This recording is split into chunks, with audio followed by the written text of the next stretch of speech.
नमस्कार दोस्तों, जय भवानी। स्वागत है आपका फिर से आपके अपने YouTube चैनल एम्बिशन क्लासेस में। तो दोस्तों, जैसा कि हम पहले काफ़ी अलग अलग को टॉपिक्स पर डिस्कस कर चुके हैं, तो आज हम फिर से एक नया टॉपिक लेके आए हैं जो क्लास 10th केमिस्ट्री से ही है। तो टॉपिक का नाम है redox reaction in everyday life. तो दोस्तों, बिना समय गवाए हम टॉपिक स्टार्ट करते हैं।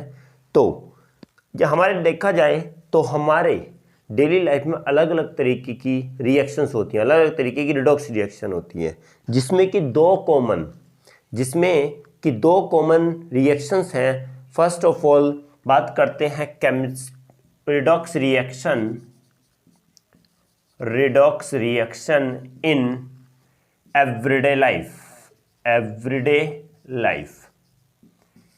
मोस्ट कॉमनली तो बहुत सारी रिएक्शंस होती हैं जो क्या हमारी एवरीडे लाइफ में देखने को मिलती है। रिडॉक्स रिएक्शन काफ़ी होती है, जिसमें इसमें में दो कॉमन रिडॉक्स रिएक्शन है। फर्स्ट ऑफ ऑल होती है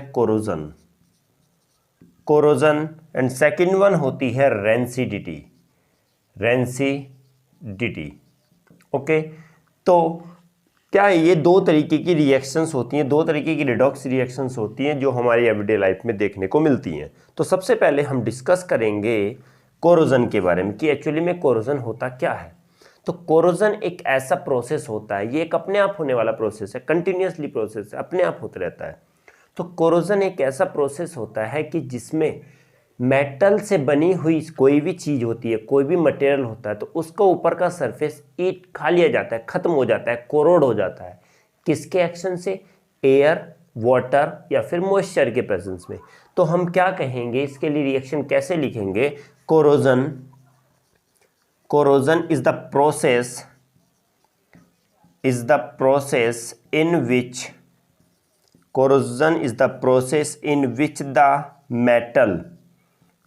the metal is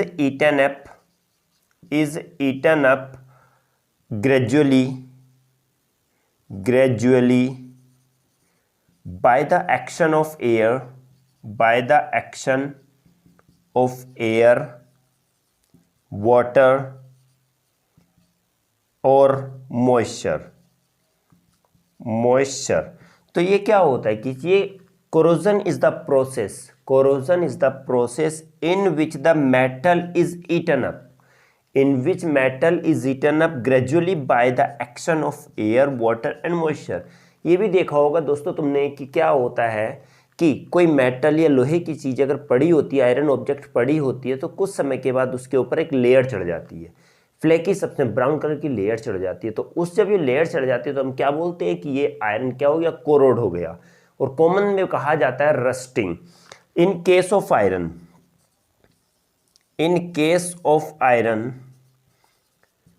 कोरोजन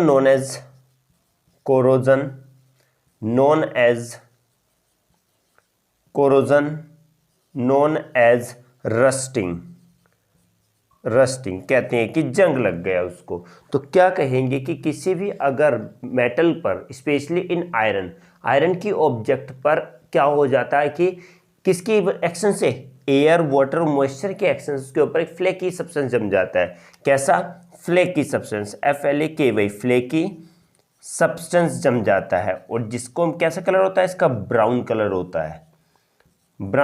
होता है इसका। तो इसी चीज को हम क्या बोलते हैं? रस्ट। और ये प्रोसेस क्या कहलाता है? Rusting of iron.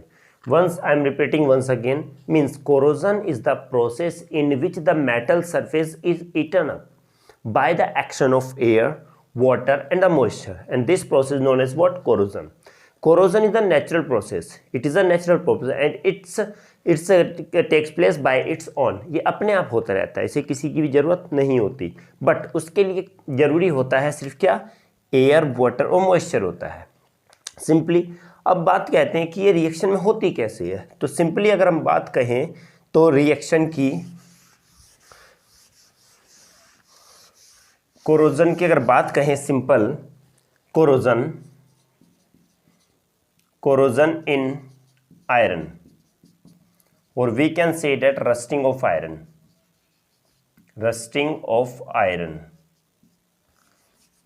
rusting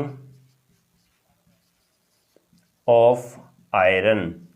तो क्या होता है कि इस समय during the corrosion of iron, during the corrosion of iron, iron is oxidized in the presence of air. During corrosion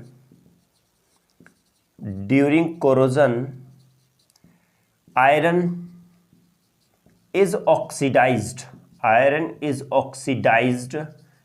in the presence of air,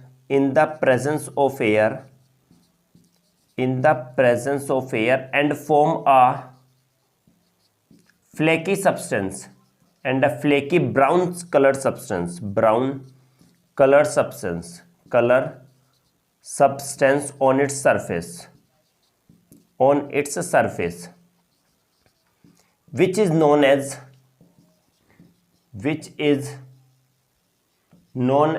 rust, जिसको हम क्या कहते हैं, रस्ट कहते हैं। And this process known as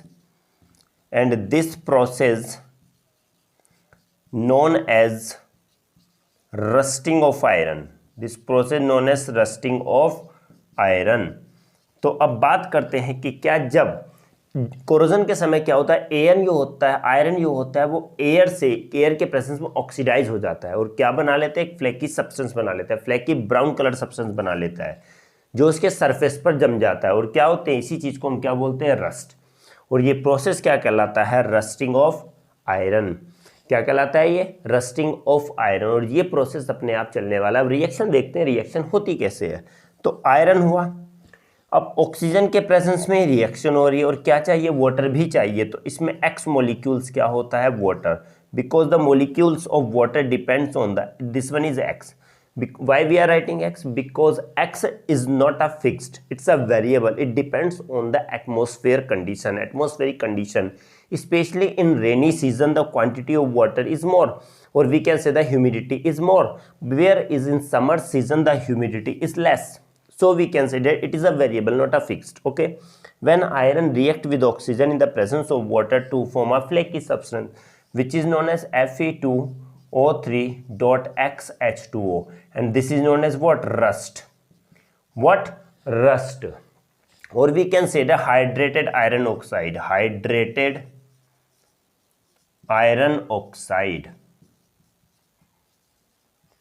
Is it clear? Okay, now how to balance this equation? First of all, you have to check the number of this one. Okay, now there is Fe2. If we put 2, then this one is also not balanced, so we have to put 2. 2 2s are 4, then we have to write 4Fe. 4Fe is balanced. Now oxygen, how many oxygen, 2 3s are 6, so you have to put 3. 3 2 is 6, this one balance. And XH2O, how many XH2O, this one is the 2, so you have to put 2. So this is the balanced chemical equation for the rusting of iron. Clear? When iron, जब iron oxygen के साथ react होता है water के presence में, तो ये क्या बना लेता है, हाइड्रेटेड आयरन ऑक्साइड, जिसको कॉमन में क्या बोलते हैं, कॉमनली रस्ट बोलते हैं। और ये प्रोसेस क्या कहलाता है, rusting of iron. In case of iron, this one is rusting of iron, whereas in case of other metal known as the corrosion. Is it clear? Simply इसकी एक ही condition होती है। कंडीशन ये है कि क्या, presence of, condition for corrosion,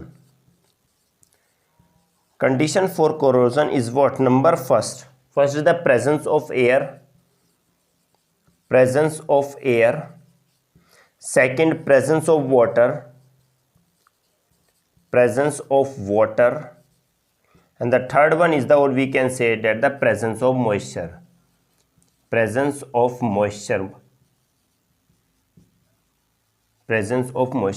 are three conditions. First of all, the presence of air, and second is the presence of water.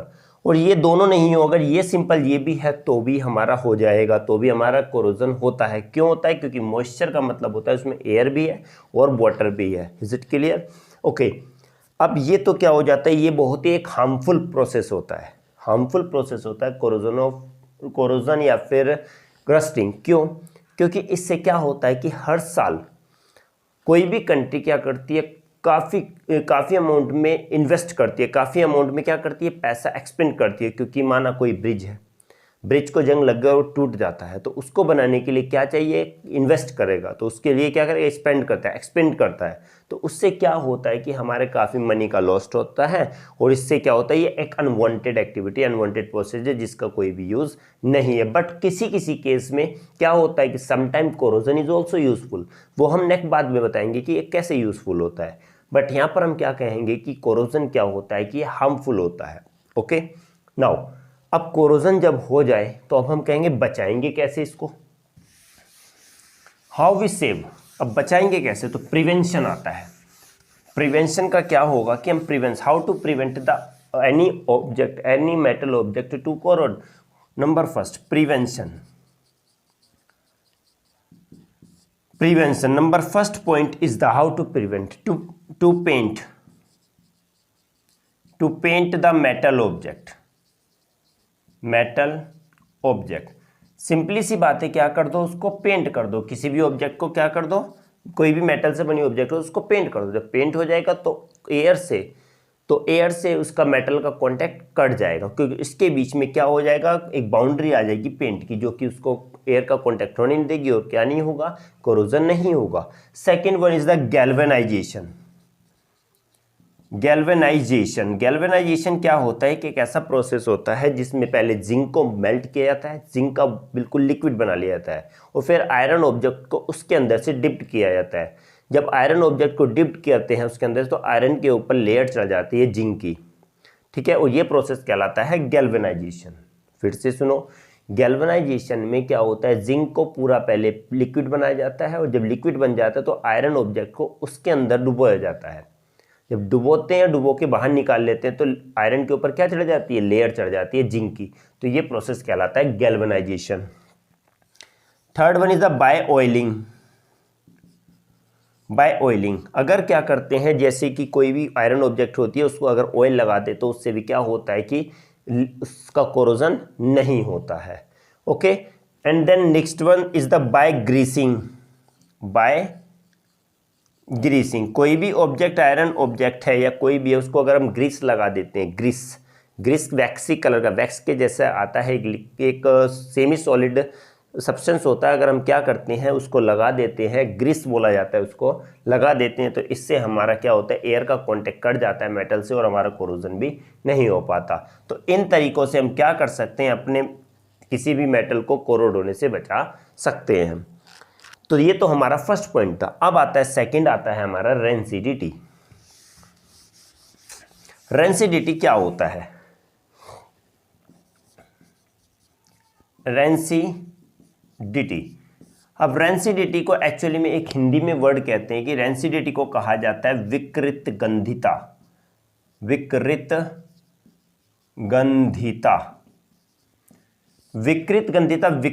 Means होती है डिफरेंट, विकृत मीन्स और unpleasant,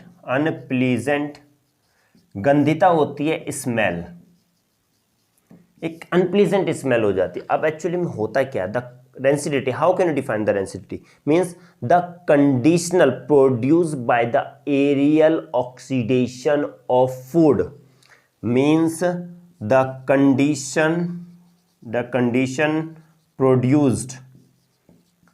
condition produced by the aerial oxidation of food, which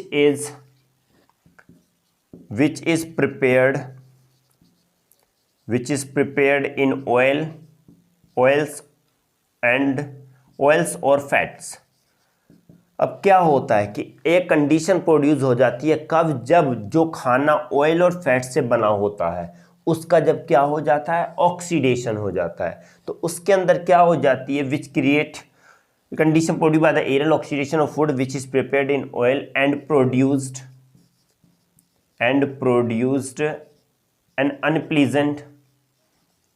an unpleasant smell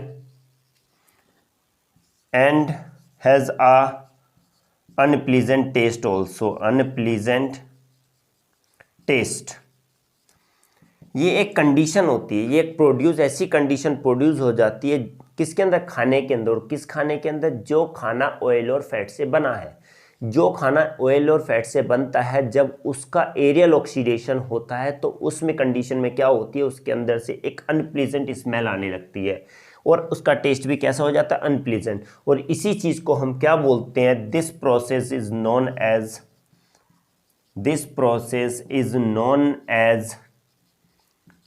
what? Rancidity. और इसी process को हम क्या कहा जाता है? रेंसिडिटी कहा जाता है। कभी कभी देखा होगा, जो खाना हम बनाते हैं, ऑयल में बनाते हैं या फैट में बनाते हैं, घी में बनाते हैं, और कुछ समय रखा रहे तो उसमें स्मेल आ जाती है। तो उसमें जब स्मेल आ गई तो समझ लेना वो खाना क्या हो गया? रेंसिड हो गया। क्या हो गया? रेंसिड। और उसको हम खाते नहीं हैं, उसको हम फेंक देते हैं। अगर हम खाएंगे तो उससे हमारी हेल्थ क्या हो जाएगी? प्रॉब्लम, हेल्थ खराब हो जाती है, हेल्थ प्रॉब्लम होने लगती है। तो ये प्रोसेस क्या कहलाता है? जब खाना रेंसिड होता है तो इस प्रोसेस को क्या बोलते हैं? रेंसिडिटी बोलते हैं। क्या बोलते हैं? रेंसिडिटी बोलते हैं। Okay, now condition, main condition क्या है इसकी? कैरेक्टरिस्टिक्स क्या होती है रेंसिड फूड की? This one is the characteristics of rancid food. Rancid food की कैरेक्टरिस्टिक्स क्या होती है? रेंसिड फूड की कैरेक्टरिस्टिक फर्स्ट ऑफ ऑल क्या होती है? इसका टेस्ट कैसा हो जाता है? अनप्लीजेंट टेस्ट हो जाता है, अनप्लीजेंट टेस्ट। एंड सेकंड बात ये होती है कि इसमें स्मेल भी कैसी हो जाती है? अनप्लीजेंट स्मेल आने लगती है, अनप्लीजेंट स्मेल आने लगती है। दो कंडीशंस हमारी होती हैं। Is it clear? तो ये हमारा रेंसिडिटी वाला पोर्शन है। अब बात आती है कि कैसे हम इसको बचाएं। जैसे कि कोरोजन बचाया था, ऐसे हम इसको भी बचा सकते हैं। वो कैसे बचा सकते हैं? तो हम कहते हैं कि how to prevent the rancidity. Prevention means first of all the prevention. कैसे हम प्रिवेंट कर सकते हैं? First of all the prevention, तो we have to keeping this food, we can keeping this food in refrigerator. So we can say that rancidity can be retarded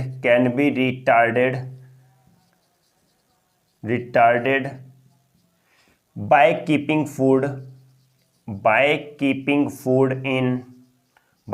food in refrigerator. देखा होगा घर पर mummy लोग भी क्या करती हैं, जब खाना बच जाता है या कुछ भी होता है उसको रेफ्रिजरेटर में रख देती हैं ताकि वो खराब ना हो जाए।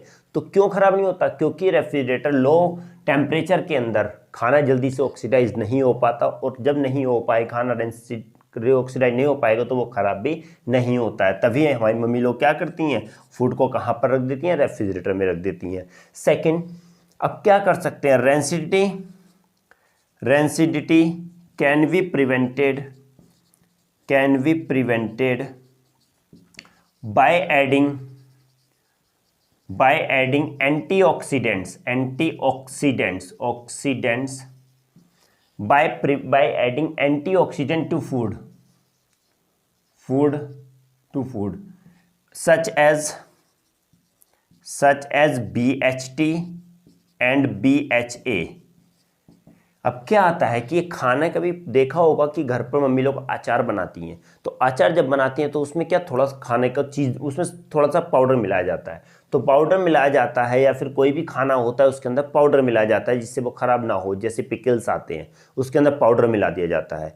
और दूसरी चीज़ें आती हैं जो वो लंबे समय तक हम यूज़ करते हैं तो उसके अंदर भी पाउडर मिलाते हैं। तो क्या करते हैं, जिससे वो खाना ख़राब नहीं होता। और वो पाउडर क्या कहलाते हैं? एंटीऑक्सीडेंट्स कहलाते हैं। तो एंटीऑक्सीडेंट एक ऐसे केमिकल होते हैं जो रेंसिडिटी होने से बचाते हैं, फिर कहते हैं कि ऑक्सीडेशन को क्या कर देते हैं? रिड्यूस कर देते हैं। ऑक्सीडेशन को क्या कर देते हैं? रिटार्ड कर देते हैं, रिड्यूस कर देते हैं उसकी प्रोसेस को। ओके, अब BHT BHA क्या है? BHT की फुल फॉर्म होती है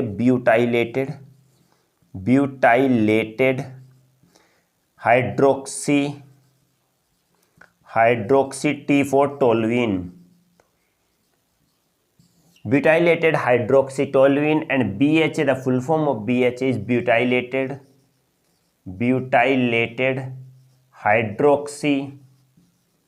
hydroxyanisole butylated hydroxy anisole and BST butylated hydroxy toluene. Next one is rancidity can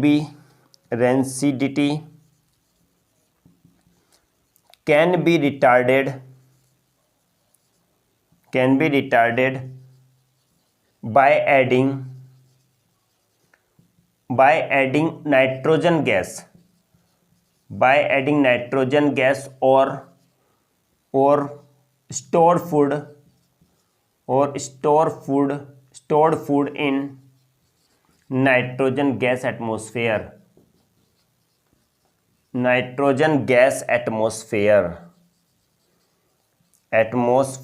अब हम क्या कर सकते हैं कि एनसीडीटी को हम कैसे रिटार्ड कर सकते हैं, या तो उसके अंदर नाइट्रोजन गैस मिला के फूड के अंदर, या फिर फूड को नाइट्रोजन गैस एटमॉस्फेयर के अंदर स्टोर करके। क्योंकि नाइट्रोजन गैस क्या होती है, इनर्ट गैस होती है, इनर्ट वो रिएक्टिव नहीं होती, तो उसके साथ जब हम फूड मिलाएंगे तो उसमें भी ऑक्सीडेशन नहीं होगा। जब ऑक्सीडेशन नहीं होगा तो खाना भी खराब नहीं होगा। Next point is what, rancidity can be prevented by keeping food in airtight container.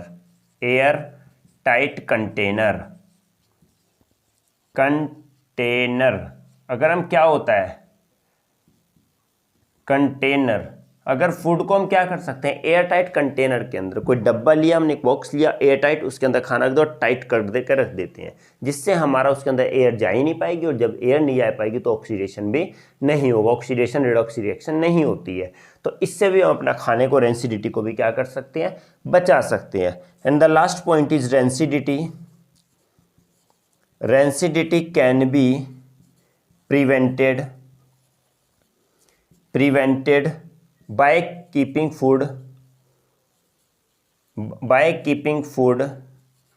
away from light.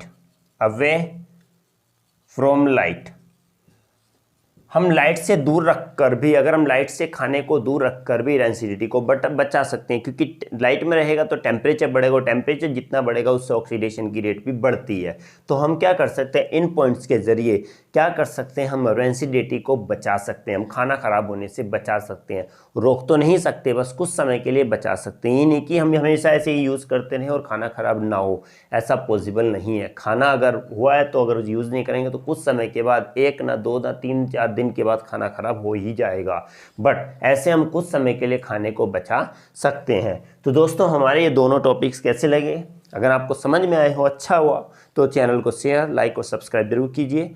आशा है कि आपको अच्छा लगा होगा। ओके, इसी के साथ अब हम मिलेंगे अपने नेक्स्ट क्लास के साथ। नेक्स्ट क्लास में एक नए टॉपिक के साथ नेक्स्ट वीक से हम क्लास 11 और 12 पर फोकस करेंगे, जिससे आप हमारे साथ बने रहिए और हमारे क्लास का आनंद लेते रहिए। इसी के साथ हम विदा लेते हैं, मिलेंगे आपसे अगली वीडियो में। जब तक के लिए जय हिंद।